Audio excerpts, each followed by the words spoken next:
Hello aspirants, welcome back. या AP अकॅडमीच्या online प्लॅटफॉर्मवरती तुमचं सर्वांचं पुन्हा एकदा स्वागत आहे.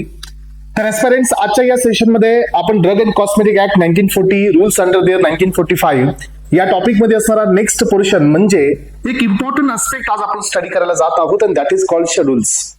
तर एस्पिरंट्स, तुम्हाला सर्वांना माहिती आहे की या ड्रग इन्स्पेक्टर सिरीज मध्ये ड्रग इन्स्पेक्टर सिलेबस मध्ये मेजर कॉन्ट्रीब्युशन हे फार्मास्युटिकल ज्युरिस्प्रुडन्स असतं आणि या टॉपिक मध्ये या फार्मास्युटिकल ज्युरिस्प्रुडन्स या सब्जेक्ट मध्ये जो इम्पॉर्टंट टॉपिक असतो तो असतो drug and cosmetic act 1940 and rules under their 1945. आणि त्यामध्ये जो इम्पॉर्टंट पोर्शन असतो एस्पायरंट, जो की कॉमनली एक्झाम मध्ये विचारला जातो, ते असतात शेड्यूल्स. मग हे शेड्यूल्स काय आहेत? शेड्यूल्स हे का असाइन करण्यात आले?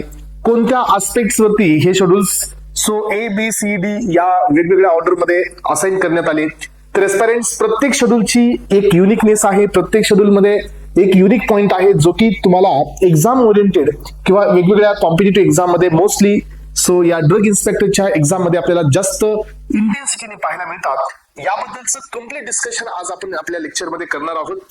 गॅरंटेड आहे एस्पिरंट्स की या लेक्चरच्या एंडला तुमचं शेड्यूल बद्दलचं एकही बीट पेंडिंग राहणार नाही, एकही कॉन्सेप्ट ही मिसमॅच होणार नाही. पण एस्पिरंट्स, एवढ्यावरतीच आपण ड्रग इन्स्पेक्टरचा सिलेबस या शेड्यूल मध्ये थांबवणार नाहीयेत. याच्या पुढे प्रत्येक शेड्यूल हा खूप डीप मध्ये गेला पाहिजे. जसं की शेड्यूल ए आहे, तर या शेड्यूल ए मध्ये टोटल फॉर्म नंबर्स आहेत. तर एस्पिरंट्स, फॉर्म नंबर्स वरती एक कम्प्लीट लेक्चर आपलं पुढे होणार आहे. त्यासोबत शेड्यूल सी आहे, शेड्यूल C1 आहे, शेड्यूल एक्स आहे. नार्कोटिक ड्रगचे शेड्यूल आहे, त्याच्यामध्ये काही एक्झाम्पल्स असतील. तर काही शेड्यूल्स हे डिटेल मध्ये आपल्याला स्टडी करायचे आहेत आणि अपकमिंग सेशन्स मध्ये हे शेड्यूल तुम्हाला डिटेल मध्ये एक्सप्लेन केले जातील. तर एस्पिरंट्स, एपी अकॅडमीची ड्रग इन्स्पेक्टर बॅच ही सुरू झालेली आहे. हे त्यामधीलच एक तुमच्यासाठी डेमो लेक्चर हे युट्यूब वरती अपलोड करण्यात आलेलं आहे. जर तुम्हाला लेक्चर आवडत असेल, या नोट्स त्यानंतर जो डेटा इथं प्रोव्हाइड केलेला आहे, आणि जर तुमची इच्छा होत असेल की या प्लॅटफॉर्म थ्रू ड्रग इन्स्पेक्टरची तुम्हाला तयारी करायची आहे किंवा जीपॅटची तुम्हाला तयारी करायची आहे किंवा नायपरची तुम्हाला तयारी करायची आहे, तर डिस्क्रिप्शन बॉक्समध्ये जो नंबर दिलेला आहे, हेल्पलाईन नंबर, त्यावरती तुम्ही कॉन्टॅक्ट करू शकता एस्पिरंट आणि या बॅचला तुम्ही रजिस्टर करू शकता. या बॅच मध्ये असणारे प्रत्येक लेक्चर हे तुम्हाला त्या ऍप्लिकेशन बॅच मध्ये प्रोव्हाइड केलेलं आहे, ज्याच्यातून तुम्ही तुमचं जीपॅटचं त्यासोबतच ड्रग इन्स्पेक्टर साठीचं कम्प्लीट प्रिपरेशन हे करू शकता एस्पिरंट्स. चला तर सुरुवात करूया या टॉपिकला. या टॉपिक मध्ये पहिल्यांदा आपण सुरुवात करतोय शेड्यूल ए पासून. तर एस्पिरंट्स, मी तुम्हाला आता सांगितलं की ह्या डीएनसी ऍक्ट मध्ये शेड्यूल्स ए बी सी असं देण्यात आलेले आहेत आणि प्रत्येकाचे वेगवेगळे क्रायटेरियाज आहेत. मग आपल्याला याच्या क्रायटेरियाच्या मध्ये जायचं आहे.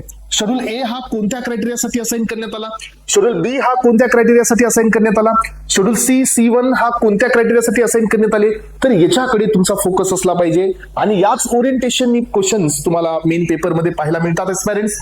तर schedule A, as per the drug and cosmetic act, schedule A is applicable for the list of the form numbers. Yes, तर एस्पिरंट्स, जसं की आपण ऍप्लिकेशन करतो लायसन्ससाठी, लायसन्स आपल्याला ग्रँट होतं किंवा अनालिसिस साठी किंवा इम्पोर्ट साठी किंवा रजिस्ट्रेशन सर्टिफिकेट साठी जे आपण ऍप्लिकेशन करतोय, फॉर्म नंबर जे आपण या ठिकाणी किंवा ज्या फॉर्म नंबर थ्रू आपण अप्लाय करतोय त्याच्याबद्दलची कम्प्लीट इन्फॉर्मेशन ही शेड्यूल ए मध्ये देण्यात आलेली आहे. आणि यासाठी एक कम्प्लीट लेक्चर आपल्या याच्या पुढचं असणार आहे, ज्याच्यामधून तुम्ही एकदा हे फॉर्म नंबर्स क्लिअर केले नंतर तुम्ही कधीही हे फॉर्म नंबर्स विसरणार नाहीयेत. त्यासाठी शेड्यूल ए आहे.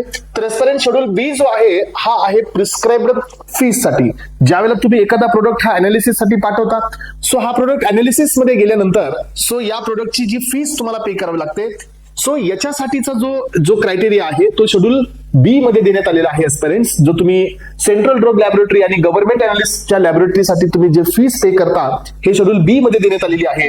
शेड्यूल सी जो आहे एस्पिरंट्स, यामध्ये बायोलॉजिकल प्रोडक्ट आहेत आणि स्पेशल बायोलॉजिकल प्रोडक्ट्स आहेत जे शेड्यूल सी मध्ये दिलेले आहेत, जे की आपण आयव्हीने देतो.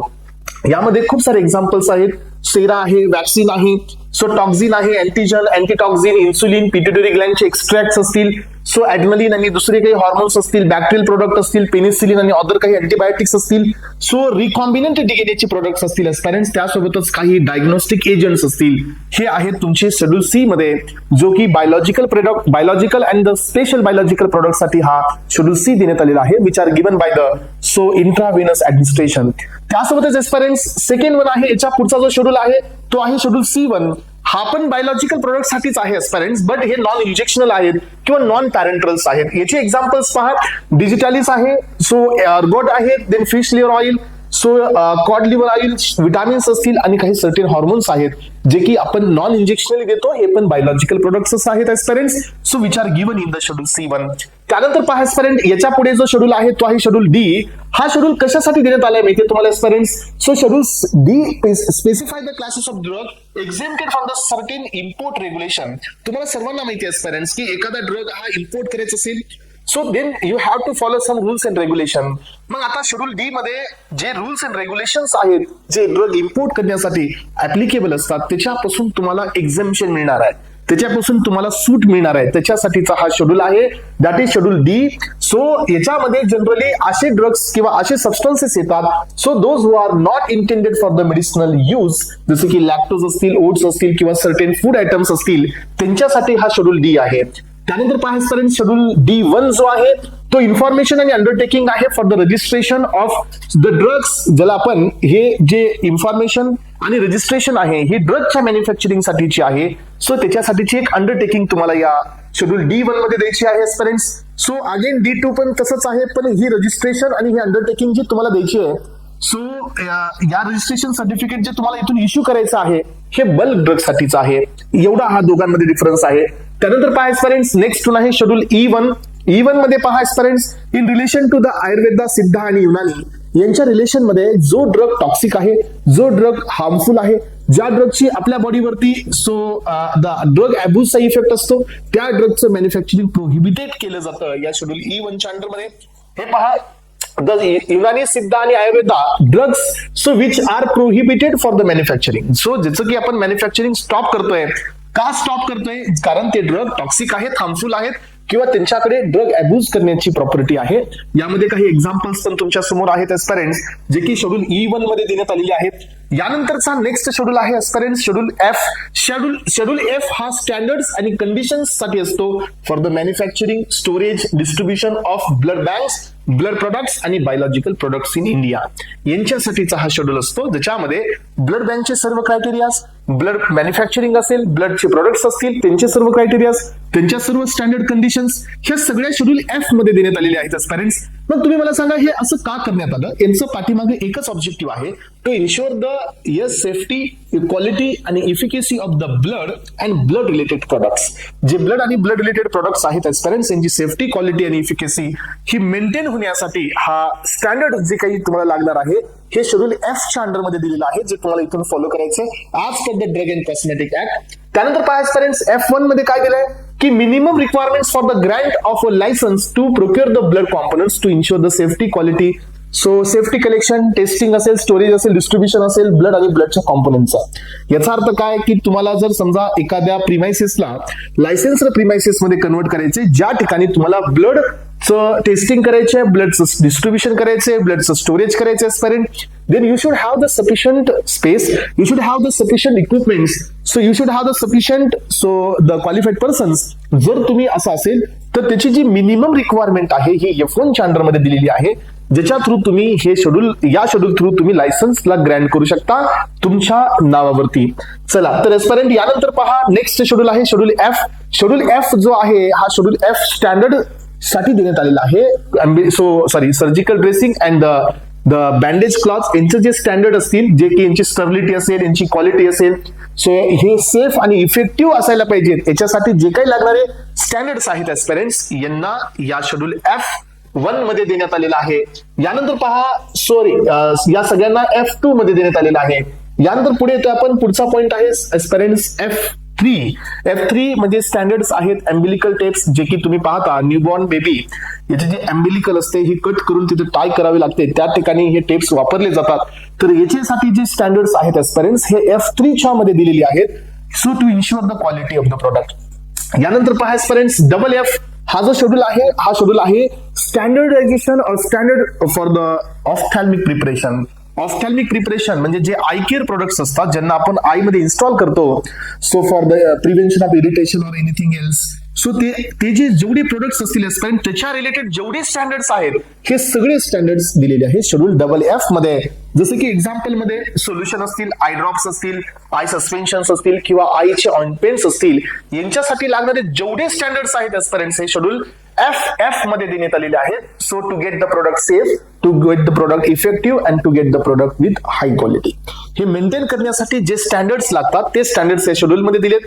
So if you wanted to the manufacture the ophthalmic product then you have to comply your standard with this schedule F double F. So schedule double F standard, तर तुमच्या त्या प्रोडक्टची जे कंप्लायन्स आहेत हे drug and cosmetic act 1940 rules under the 1945 ला match होतील आणि त्यावेळेला तुम्ही त्या ड्रगला मार्केटमध्ये लॉन्च करू शकाल.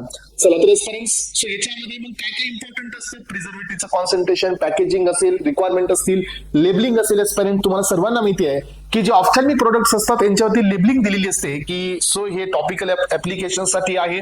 So do not touch the tip of the dropper. त्यासोबत आपण हे पण पाहतो की इथं अजून एक इम्पॉर्टंट इन्स्ट्रक्शन दिलं होतं लेबलिंग मध्ये. So if the irritation persist then discontinue use of the eye drop आणि तुम्ही इमिडिएटली कन्सर्न करा रजिस्टर मेडिकल प्रॅक्टिशनरला ज्यांनी तुम्हाला आय ड्रॉप किंवा आय केअर प्रोडक्ट दिलेला आहे. अशा प्रकारच्या काही लेबलिंग कंडिशन्स असतील, एचएबी स्टँडर्ड्स असतील तर हे याच्यामध्ये देण्यात आलेले आहेत. यानंतर पहा शेड्यूल जी जो आहे एस्पिरंट्स हा डील करतो हाय रिस्क ड्रग सोबत. जर एखादा ड्रग हा खूप जास्त रिस्की आहे तर त्या ड्रगला घेत असताना तुम्हाला काय प्रोव्हिजन्स कन्सिडर करायला पाहिजेत एस्पिरंट्स. तर फॉर एक्झाम्पल एखादा ड्रग घेणं हे खूप रिस्की आहे तर तो ड्रग तुम्ही आरएमपीच्या सुपरविजन मध्ये घ्यायचा आहे, not against the RMP prescription नाही. सो आरएमपीचं प्रिस्क्रिप्शन प्लस त्याचं सुपरविजन, याचा अर्थ की तुम्ही तो ड्रग डॉक्टरच्या समोरच म्हणजे हॉस्पिटलाइज झाल्यानंतर तो ड्रग तुम्हाला दिला जात असेल तर तो ड्रगचे जेवढे स्टँडर्ड्स आहेत हे शेड्यूल जी च्या अंडर मध्ये देण्यात आलेले आहेत. सो इथं सरळ सरळ सांगण्यात आलेलं आहे एस्पिरंट्स की list of the high risk drugs required to be taken under the supervision of RMP. Supervision of आरएमपीच्या अंडर मध्ये, अंडर द प्रिस्क्रिप्शन नाही आहे. सुपरविजन म्हणजे त्यांच्या देखरेखीच्या अंडर मध्ये तुम्हाला हे ड्रग्स घ्यायचे जे की हाय रिस्कचे आहेत, म्हणजे यांच्या टॉक्सिसिटी जास्त असू शकतात, यांचा थेरपेटिक इंडेक्स हा नॅरो असतो एस्पिरंट्स. थोडेही फ्लक्च्युएशन होत असेल प्लाझ्मा कॉन्सन्ट्रेशन मध्ये तर इमिडिएटली एक तर ड्रग मिनिमम टॉक्सिक लेवलला जाईल किंवा तो ड्रग मॅक्सिमम टॉक्सिक सेफ्टी लेवलला क्रॉस करून तो टॉक्सिक लेवलला अटेंड होतो आणि याच्यामुळे आपल्याला काही टॉक्सिसिटीज पाहायला मिळतात. या ड्रगची जी लेबलिंग असते याच्यामध्ये पण थोडे इम्पॉर्टंट पॉइंट दिलेले असतात. त्यातलं एक इम्पॉर्टंट बीट असतो aspirant. So it is dangerous to take this drug except the RMP so supervision.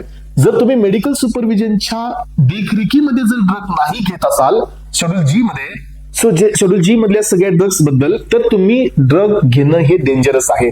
अशा प्रकारचं या ठिकाणी एक लेबलिंग वरती एक इन्स्ट्रक्शन तुम्हाला दिलं जातं एस्पिरंट्स. याचे काही एक्झाम्पल्स आहेत.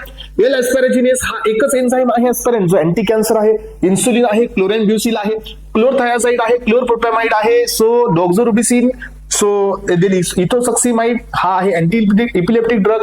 मेटफॉर्मिन जो आहे तो ओरल हायपोग्लायसेमिक एजंट आहे, हॉर्मोनल मेडिकेशन्स आहेत. तर या ड्रग्सला घेणं डॉक्टरच्या सुपरविजन शिवाय हे डेंजरस आहे, हे आपल्याला सांगतो शेड्यूल जी. यानंतर पाहिजेपर्यंत शेड्यूल एच काय सांगतोय माहितीये, शेड्यूल एच सांगतोय की तुम्हाला हे ड्रग्स जे आहेत शेड्यूल एच मध्ये जेवढे ड्रग्स आहेत हे तुम्हाला प्रिस्क्रिप्शन शिवाय घ्यायचे नाही आहेत. सो जे ड्रग ओव्हर द प्रिस्क्रिप्शन दिले जातात, not to the over the counter. Over the prescription म्हणजे काय की डॉक्टरच्या प्रिस्क्रिप्शन शिवाय हे ड्रग्स दिले जात नाहीत, यांच्यावरती स्ट्रिक्ट कंट्रोल असायला पाहिजे. बिकॉज हे ड्रग बिलॉंग करतात greater side effect and the greater toxicities. याच्यामुळे या ड्रग्सला डॉक्टर शिवाय द्यायचं नाहीये, असे ड्रग्स दिलेले आहेत किंवा त्याच्यासाठी जे काही क्रायटेरिया असतील हे दिलेले आहेत शेड्यूल एच मध्ये. So schedule H is a list of the prescription drug can not be sold without the prescription given by RMP. आरएमपीच्या प्रिस्क्रिप्शन शिवाय तुम्हाला द्यायचं नाहीये. सो हे स्ट्रिक्ट कंट्रोल तुम्हाला गरजेचं आहे. बिकॉज या ड्रगचा पोटेन्शियल मिसयूज होऊ शकतो, या ड्रगचा साईड इफेक्ट असू शकतो, और सो याची या ठिकाणी need for the professional supervision. So याच्यावरती जो कंट्रोल आहे तो एका प्रोफेशनल सुपरविजनचा असायला पाहिजे त्यासाठी. सो मोस्टली एस्पिरंट याच्यामध्ये अँटीबायोटिक्स असतील, सो त्यानंतर काही ड्रग्स हॅबिट फॉर्मिंग असतील जसे की मॉर्फिन आहे, सिप्रोफ्लॉक्झेसिन आहे, प्रेडनिसोलोन आहे, डायझेपाम आहे, अमॉक्सिसिलिन आहे, हे ड्रग्स आहेत. यांना देण्यासाठी तुम्हाला काय पाहिजे, रजिस्टर्ड मेडिकल प्रॅक्टिशनरचं तुमच्याकडे प्रिस्क्रिप्शन असायला पाहिजे.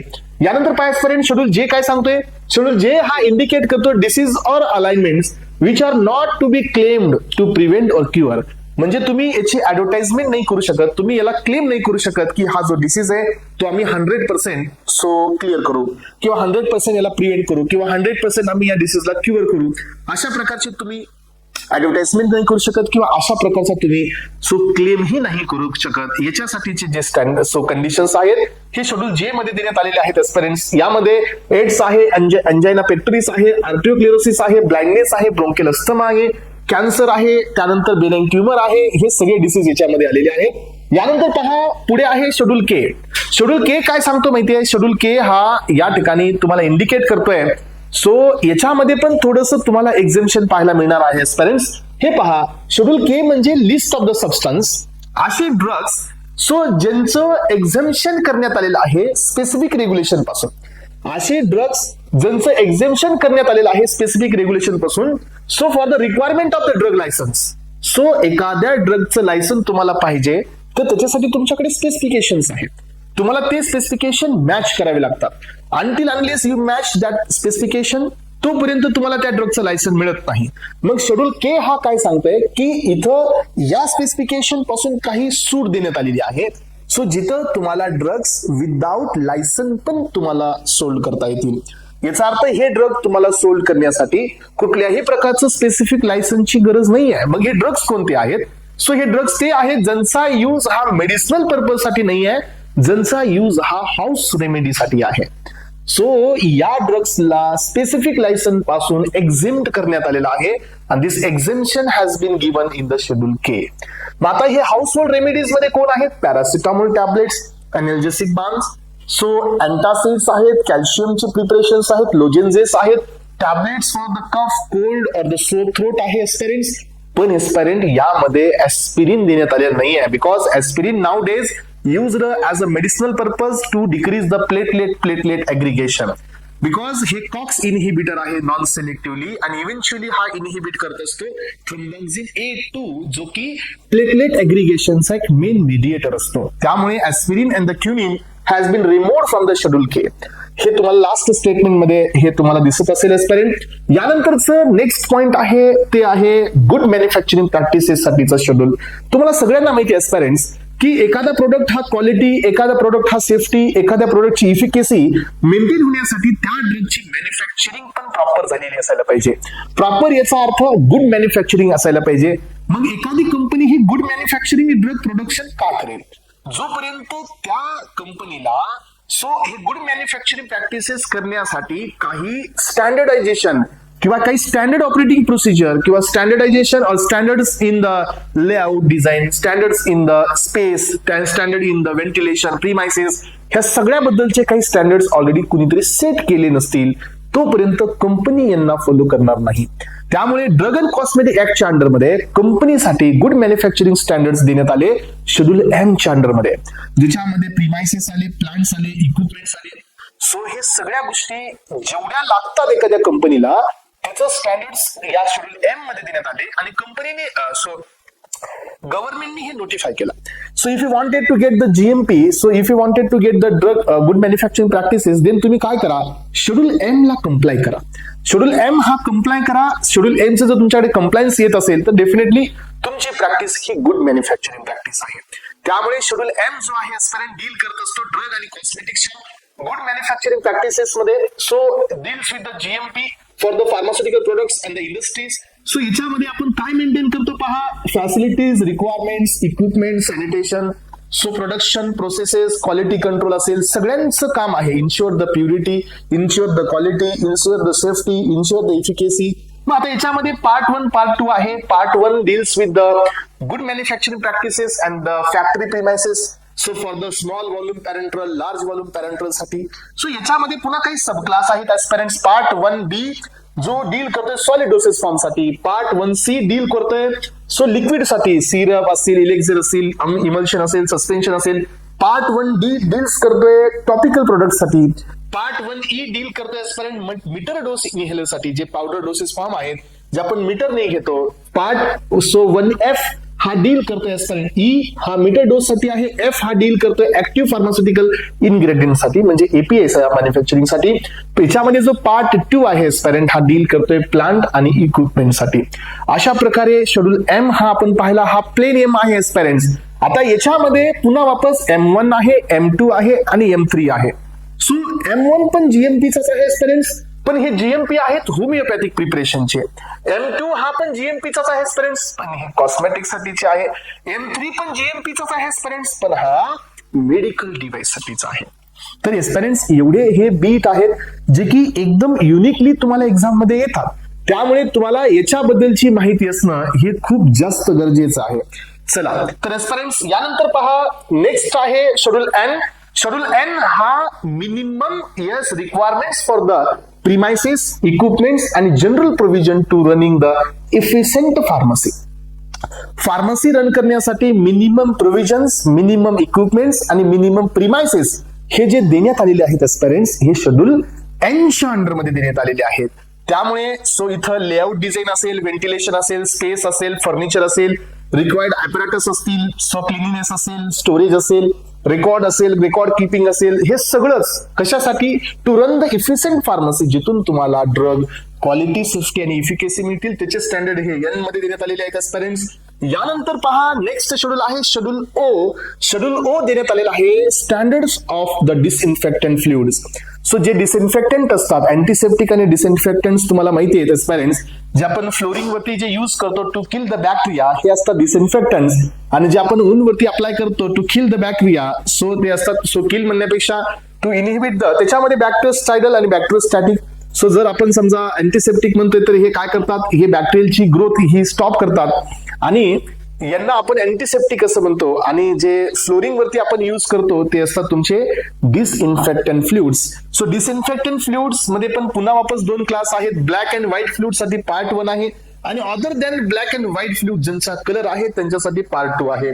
यानंतर पहा एस्पिरंट्स, जो शेड्यूल पी आहे तो शेड्यूल पी देण्यात आलेला आहे. सो लाईफ पिरियड साठी, जे एखाद्या प्रोडक्टची लाईफ पिरियड असतो म्हणजे काय, ती त्याची शेल्फ लाईफ असते. शेल्फ लाईफ याचा अर्थ असा असतो एस्पिरंट्स, सो जोपर्यंत 90% पेक्षा जास्त ड्रग हा ऍक्टिव्ह फॉर्म मध्ये आहे ती त्याची शेल्फ लाईफ असते. जोपर्यंत म्हणजे डेट ऑफ मॅन्युफॅक्चरिंग पासून ते डेट ऑफ एक्सपायरी पर्यंतचा जो लाईफ पिरियड असतो हा देण्यात आलेला आहे शेड्यूल पीच्या अंडरमध्ये. शेड्यूल पीच्या अंडरमध्ये हे देण्यात आलं. P1च्या अंडरमध्ये पॅक साईज देण्यात आलेली आहे एस्पिरंट्स. तुम्हाला सर्वांना माहिती आहे की आपल्याकडे रिपॅकेजिंगचे पण लायसन्सेस असतात. जो बल्क फॉर्म आहे याला आपण छोट्या छोट्या पॅकेट साईज मध्ये डिस्ट्रीब्यूट करत असतो. तर त्या पॅक साईजचे जे काही स्टँडर्ड्स असतील, त्याच्या जे काही कंडिशन्स असतील, हे शेड्यूल P1 मध्ये देण्यात आलेले आहेत एस्पिरंट्स. यानंतर शेड्यूल क्यू मध्ये जे अप्रूव्ड कलर्स, डायज आणि पिगमेंट्स आहेत as per the drug and cosmetic act, हे आपण इथं शेड्यूल क्यूच्या अंडरमध्ये पाहतोय. याच्यामध्ये पण पार्ट 1 पार्ट 2 आहे. So part 2 for the soaps आणि पार्ट 1 हे कॉस्मेटिक आणि ड्रग साठी आहे एस्पिरंट्स, जे कलर, डाय आणि पिगमेंट परमिटेड आहेत. यानंतर पहा शेड्यूल आर. शेड्यूल आर हा देण्यात आलेला आहे एस्पिरंट, जे रबर लॅटिक्स आपण युज करतोय for the preparation of the condoms and the so mechanical contraceptive, म्हणजे इंट्रायुटेराइन डिव्हाइस वगैरे असतील तर त्यांच्यासाठी जे आपण सो लॅटिक्सचा युज करतोय त्याचे जे स्टँडर्ड प्रोसिजर, त्याचे जे स्टँडर्डायझेशन आहे, नॉट प्रोसिजर, त्याचे जे स्टँडर्ड्स आहेत हे शेड्यूल आरच्या अंडरमध्ये देण्यात आलेले आहेत to prevent the unwanted pregnancy. So जे की सो अनवॉन्टेडली अनइंटेन्शनली होणार आहे त्याच्यासाठी. त्यानंतर पायस्परेंट्स R1 चा जो शेड्यूल आहे तर तो आहे standard for the medical devices. So S चा जो शेड्यूल आहे एस्पिरंट्स, सो हा आहे standard for the cosmetics. Cosmetics म्हणजे जे ब्युटिफाईंग प्रोडक्ट्स असतील एस्पिरंट त्यांच्यासाठीचा हा शेड्यूल आहे. So skin powder for the infants, tooth powder, toothpaste असतील किंवा अजून काही कॉस्मेटिक्स असतील ज्यांचे स्टँडर्ड्स याच्यात देण्यात आलेले आहेत. यानंतर पहा एस्पिरंट एक आहे शेड्यूल टी. तर हा टी आणि एम हे दोन्हीही जीएमपीचेच आहेत. So schedule M for the GMP, schedule T for the GMP. But what is the difference? So एस्पिरंट हा जो शेड्यूल आहे GMP चा in relation to the Ayurveda, Siddha and Unani आहे. हा जो डिफरन्स आहे हा असा आहे, तो ड्रग अँड कॉस्मेटिकच्या रिलेशन मध्ये आहे. हे आयुर्वेदा, सिद्धा आणि Unani under the drug and cosmetic act. So याच्यामध्ये पण तेच सगळ्या गोष्टी असतील. प्रिमायसेस, देन लेआउट, इक्विपमेंट, हे हायजीन असेल, देन स्पेस असेल, ह्या सगळ्या गोष्टी असणार आहेत. सो फायनली एंड काय आहे, to ensure the quality, safety and efficacy of the medicine. यानंतर पहा, सो शेड्यूल यू तुम्हाला इथे दिसतोय एस्पिरंट्स. तर शेड्यूल यू हा डॉक्युमेंटेशन आणि रेकॉर्ड साठी आहे, जे ड्रगचे आहे, ड्रग कॉस्मेटिक नाही, ड्रगचे आहे. शेड्यूल U1 जो आहे तो रेकॉर्ड आणि जे काही आपल्याकडे सो मेंटेनिंग आहे रेकॉर्ड, डॉक्युमेंटेशन, हे कॉस्मेटिक साठीच आहे. शेड्यूल V जो आहे एस्पिरंट तो प्रोप्रायरिटी मेडिसिन साठीच आहे, पेटेंट म्हणजे इंडिव्हिज्युअल जे मेडिसिन्स असतील ज्यांना ब्रँडेड मेडिसिन असं म्हणतो आपण. सो प्रोप्रायरिटी मेडिसिन म्हणजे काय, ज्यांना स्वतःचं नाव आहे किंवा एखादा ब्रँड आहे, तर त्याच्यासाठीचा जो शेड्यूल आहे तो शेड्यूल व्ही आहे. शेड्यूल डब्ल्यू जो आहे आजपर्यंत हा जेनेरिक मेडिसिनचा आहे. तुम्हाला सर्वांना माहिती आहे की ड्रग हा मार्केटमध्ये लॉन्च करण्यासाठी जर तुम्हाला ड्रग हा न्यूली इन्व्हेंटेड ड्रग असेल तर तुम्हाला पेटंट घ्यावा लागतो. पेटंटची टर्म असते 20 इयर्स. अप टू 20 इयर्स हा पेटंट तुमच्या समोर एक्झिस्ट होतो. आफ्टर 20 इयर्स तो पेटंट एक्सपायर होतो आणि तो प्रोडक्ट पब्लिक डोमेन मध्ये येतो. पेटंट फाईल करत असताना तुम्हाला 2 ऍप्लिकेशन्स करावे लागतात. First one is IND, that is investigated new drug application. After the pre clinical trials, before the clinical trials आणि after the clinical trials means after the phase 3 you need to apply the new drug application for the patent आणि new drug application for the drug enter in the market. याच्यासाठी तुम्हाला NDA file करावं लागतं आणि once your NDA is getting approved then तुमचा drug मार्केटमध्ये येतो. 20 years पर्यंत तो राहतो, त्याच्यावर पेटंट पण असतो. आफ्टर 20 इयर्स तो एक्सपायर होतो. देन तुम्हाला नवीन ऍप्लिकेशन फाईल करावं लागतं तुम्हाला, म्हणजे दुसऱ्या अदर कंपनीजला. Those are so very interested to form the generic and that is called abbreviated new drug application. आणि इथं जो स्टडी शो केला जातो तो असतो bioavailability and bioequivalence data. या बेसिसवरती जेनेरिक फाईल होतं आणि ह्या जेनेरिक साठी जो शेड्यूल देण्यात आलेला आहे तो आहे schedule W. Then schedule X जो आहे आजपर्यंत हा नार्कोटिक अँड सायकोट्रॉपिक सबस्टन्सेस साठी आहे. या ड्रग्सला पण तुम्हाला प्रिस्क्रिप्शन वरतीच तुम्हाला सोल्ड करायचं आहे. रजिस्टर्ड मेडिकल प्रॅक्टिशनर शिवायच्या प्रिस्क्रिप्शन शिवाय तुम्हाला हे ड्रग्स देता येणार नाहीयेत. या प्रिस्क्रिप्शन मध्ये जे लेफ्ट कॉर्नरला RX असतं ते RX नसते आजपर्यंत. याच्यामध्ये NRX असतं, that is the narcotic prescription असं हे इंडिकेट करतं, which is given in the red ink मध्ये हे दिलेलं असतं. आफ्टर द डिस्पेन्सिंग आहे. आफ्टर द डिस्पेन्सिंग ड्रगची डिस्पेन्सिंग झाल्यानंतर प्रिस्क्रिप्शन वरती स्टॅम्प करून हे प्रिस्क्रिप्शन फार्मासिस्टला रिटेन करायचं आहे एस्पेरेंट्स आणि रिटेन करायचं up to 2 years. Whenever the drug inspector will enter and search, ज्यावेळेला तुमच्या मेडिकल शॉपमध्ये तो एंटर आणि सर्च करेल त्यावेळेला तुम्हाला हा जो रेकॉर्ड आहे तो ड्रग इन्स्पेक्टरला शो करावा लागतो. यानंतरचा लास्ट शेड्यूल आहे आजपर्यंत शेड्यूल वाय. शेड्यूल वाय आहे it is deals with the rules and regulation for the clinical trials. तर हा शेड्यूल क्लिनिकल ट्रायल साठीचा आहे. तर एस्पायरंट्स अशा पद्धतीने मला अपेक्षित आहे की तुम्हाला या ड्रग अँड कॉस्मेटिक ऍक्ट मध्ये असणारे सगळे शेड्यूल्स आज क्लिअर झालेले असतील एस्पायरंट्स. तर अशाच प्रकारचे सर्व लेक्चर्स आम्ही सध्या ड्रग इन्स्पेक्टर बॅच मध्ये घेत आहोत. It is one of the demo जे तुम्हाला दिसतं इथं. जर हे लेक्चर तुम्हाला आवडलं असेल, हे लेक्चर तुम्हाला समजलं असेल तर लाईक करा, सबस्क्राईब करा, शेअर करा आणि डिस्क्रिप्शन बॉक्स मध्ये जे लिंक दिलेली आहे ती डाउनलोड करा एस्पायरंट्स. त्यामध्ये तुम्हाला ड्रग इन्स्पेक्टर बॅच ही दिसेल. If you wanted to join with us then तुम्ही त्या बॅच वरती क्लिक करा आणि ती बॅच तुम्ही ऍड ऑन करा. तुम्हाला या टॉपिक रिलेटेड पण सर्व लेक्चर्स मिळतील आणि जेवढे लेक्चर्स या सिलेबस मध्ये आहेत हे सगळे लेक्चर्स तुम्हाला ऍक्सेसिबल असतील. ओके एस्पायरंट्स, चलो thank you so much aspirants, thank you so much, have a nice day, thank you.